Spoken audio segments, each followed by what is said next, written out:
Long days and pleasant nights from the rolling green hills of Ireland. Good morning, good afternoon, good night, wherever you may be. Welcome to the Esoteric Celt.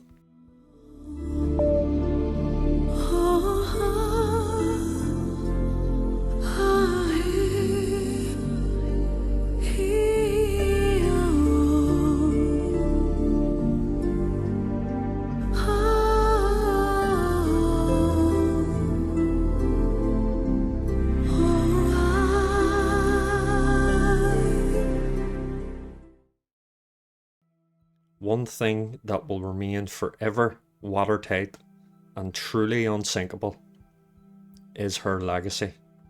Today, we're going to cover the great, the almighty Titanic.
But before we begin, I just want to show you something that is very dear to me and very, very special.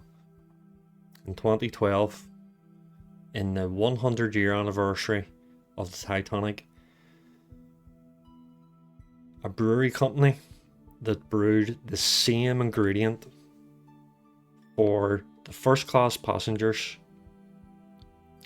would re-brew the same whiskey that was served on board to the passengers, would issue 100 bottles of Irish whiskey down in the docks in the same place where men heard the sound of hammers, rivets and folded steel. This is where you could buy this amazing bottle of whiskey, and I managed to get 2 of them. But this one,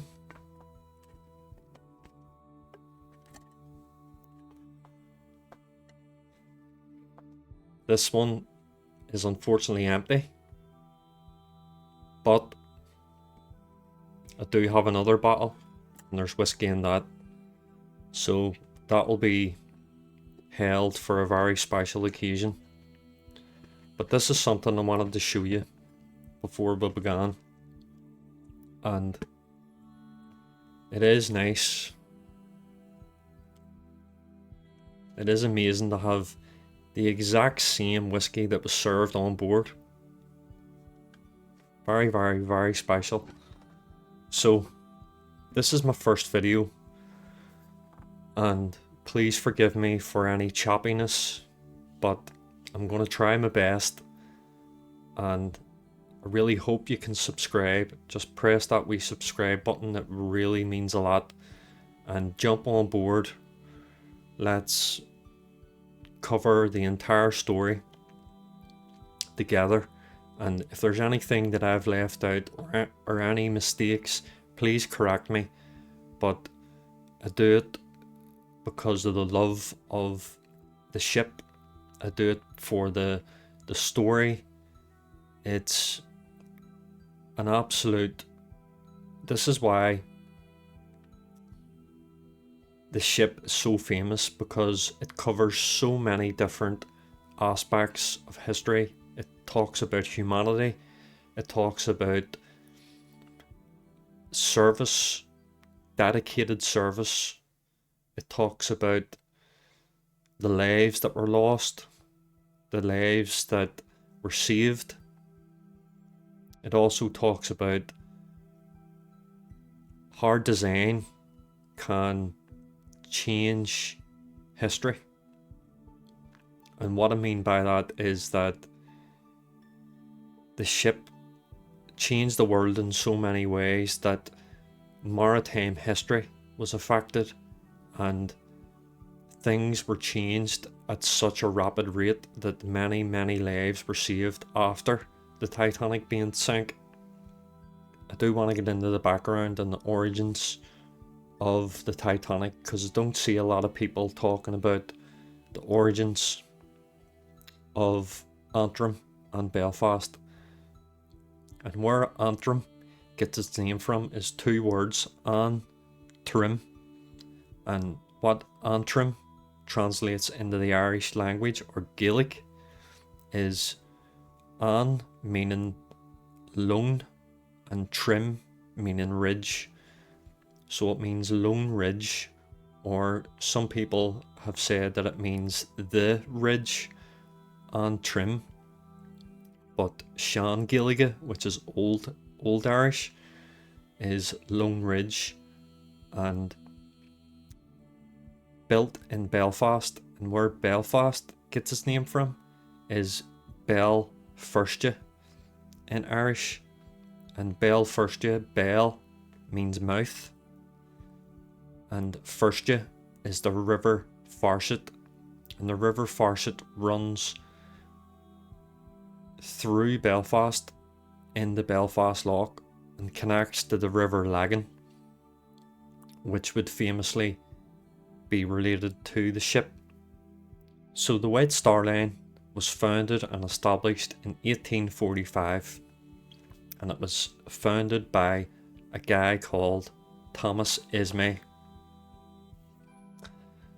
And Thomas Ismay would pass away, and his son Bruce Ismay, who would also be on board the Titanic on that fatal night. Bruce Ismay would take over the company, and the first ship to be created by Harland and Wolff was a ship called the Oceanic, and the first ship that sank was a ship called the Atlantic, and she would sink in 1873. And also, very mysteriously, a ship called the Noranic sank in 1892, I believe. And four, so strange, 4 messages in a bottle were recovered, and the letters were apparently from the captain begging for help, because there was no Marconi system, there was no SOS machines, there was no other way of getting out help apart from firing flares and fireworks to signal for help. But very mysterious. That is something that could be looked into more.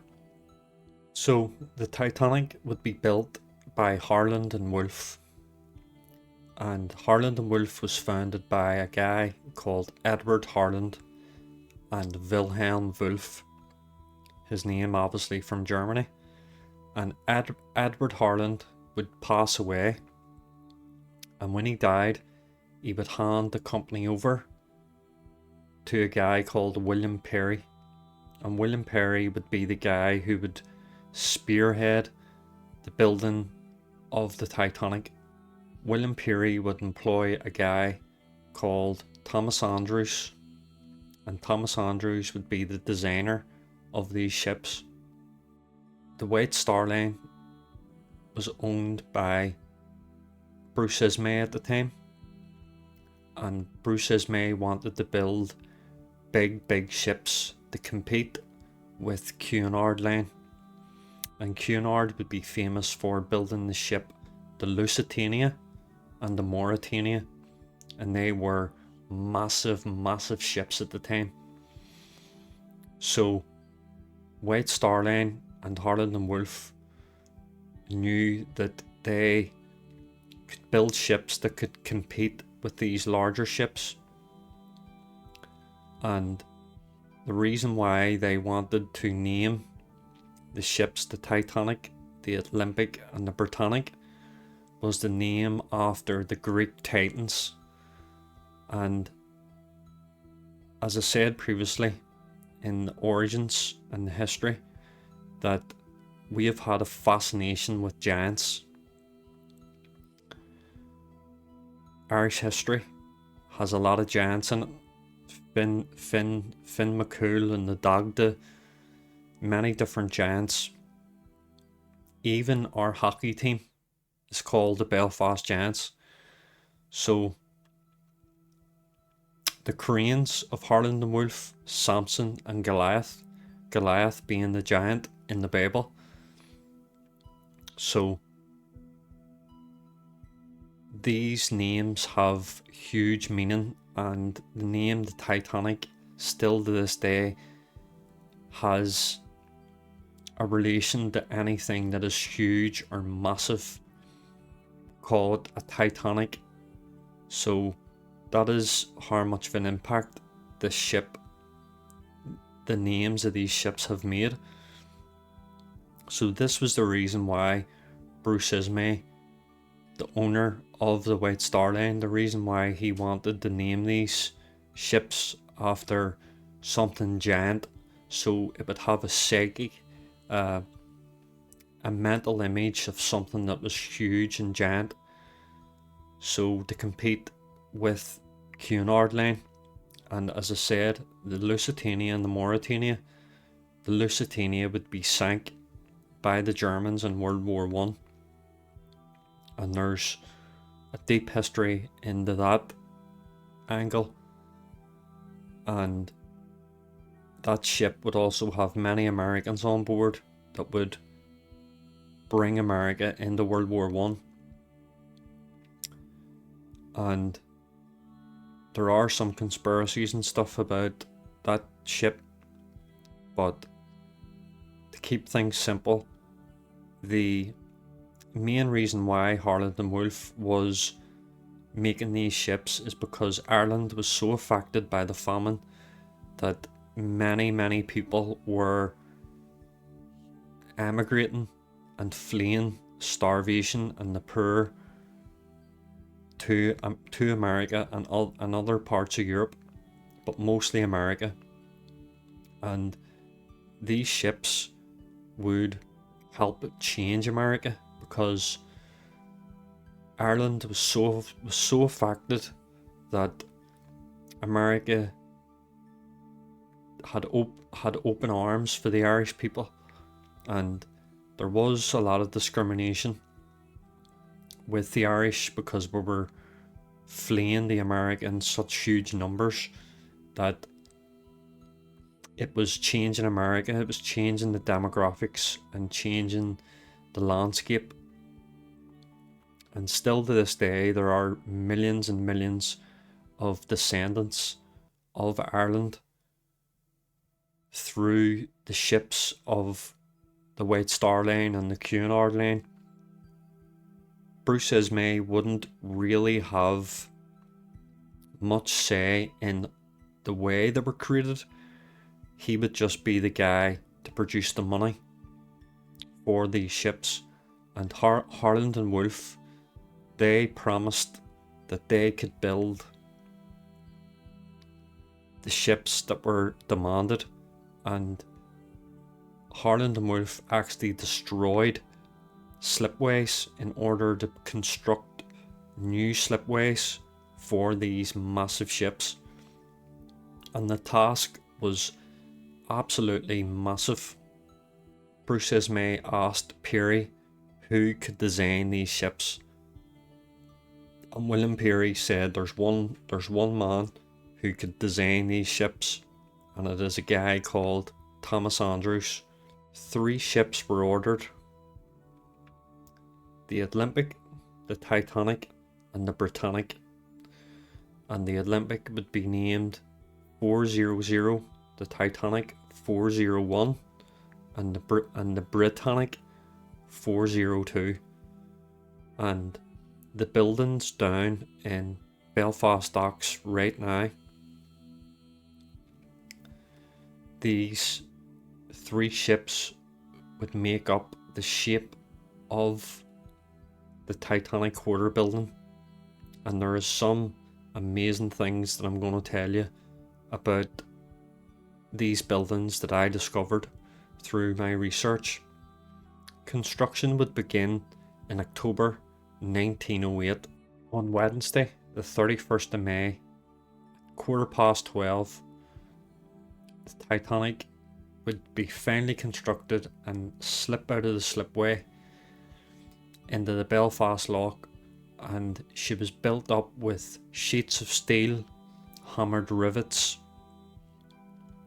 and this is where her hull was designed. The rooms were created, all the funnels were put in, or the chimneys, the engines were put in, and the next step was for her to be transported to Southampton to be fitted out, and this was to be fitted out with wood panelling, bed sheets, light fixtures, doors, handles, carpets. All those types of things were going to be built in Southampton, and most of the construction of the actual ship would be in Belfast. And before the Titanic leaves for Southampton, the Board of Trade, which were an established group to make sure that the Titanic was seaworthy and safe for the sea, that this would be a process of testing the ship in every aspect, and this is the equivalent of an MOT here, or Ministry of Transport. I know it sounds like Harry Potter or something, the Ministry of Magic, but these groups of people would test the ship, and these trials would take 6 hours to prove that this ship is worthy for the oceans to carry passengers. And the Titanic passed, and she would leave Belfast on the 2nd of April. And when she would arrive in Southampton, they wanted to make sure that the Titanic had the correct captain, and the captain of this ship was going to be a guy called Edward J. Smith.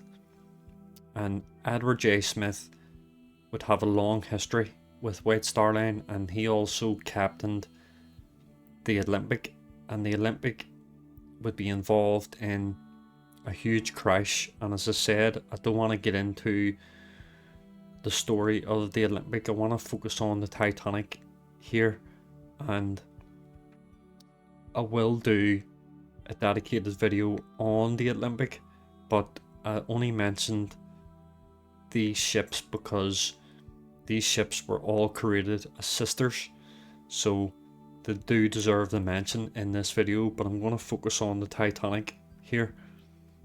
And what is very, very strange is that there was one passenger recorded on board, and his name was Victof van der Hulf. I don't know if I said that name correct.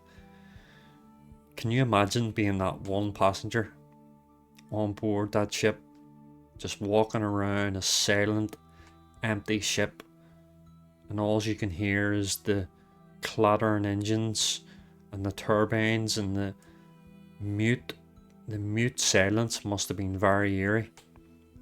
And when she arrived in Southampton, before she left for Belfast, 100,000 people came to witness the ship coming out of the slipway, and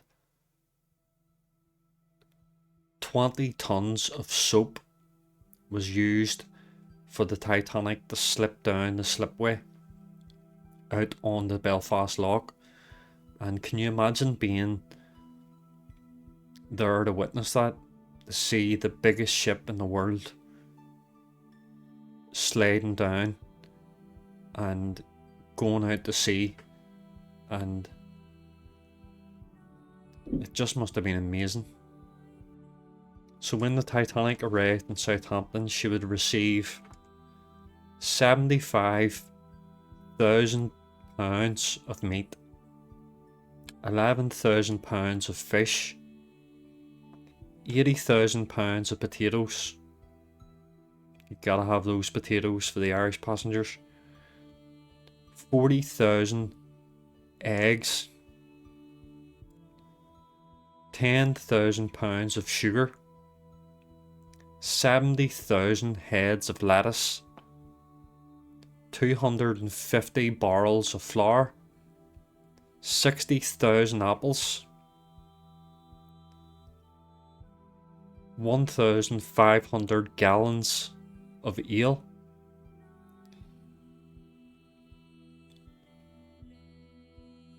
1,500 gallons of milk, and 12 dogs. And during this time there would be a huge coal strike. There was a strike between all the workers, that this strike would occur due to wage cuts and workers not being happy in their environment, and this cut would affect the ship and all other ships at the time. And a lot of these passengers who were meant to be on board smaller ships, because this strike had occurred, they cancelled their voyages. But because the Titanic was making her maiden voyage, the Titanic actually moved a lot of passengers from the smaller ships over to her, so this would increase the passengers. And when the ship was loaded up with passengers and ready to go, the ship would be destined to sail to Cherbourg, France. A lot of the first class passengers were brought on board by a tender ship called the Nomadic, and the Nomadic ship still exists to this day down in the Belfast docks. And I had the honour and privilege to do a private tour of this ship, and I've got my own story to tell, and it is a fascinating story, and it's a bit of paranormal story because I really do enjoy ghosts and that type of stuff, and I will tell a story about that in a separate video. And please, this is why I would like you to subscribe. It will hugely help, but it will also give you a chance to listen to this story. So that was when the Titanic was in Cherbourg, France. This would occur, and then the Titanic would move from Southampton to Cherbourg, and then Cherbourg to Queenstown, Ireland, which is today called Cove. And this would be the Titanic's last time to be seen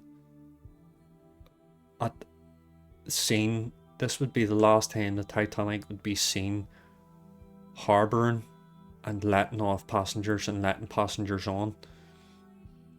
And there was a famous photograph taken by a priest who would get off board and would take a famous photograph, and it was the last photograph taken of the Titanic at sea. And at this point there was 2,227 passengers that were on board. Some people say there could have been more, because passengers would sometimes sneak on, and also there could have been less, that people were overbooked. Maybe people who couldn't get they were delayed and they missed the boat, but they were still logged in as passengers. So they don't really fully know exactly how many people were on board, but the estimates it was 2,227.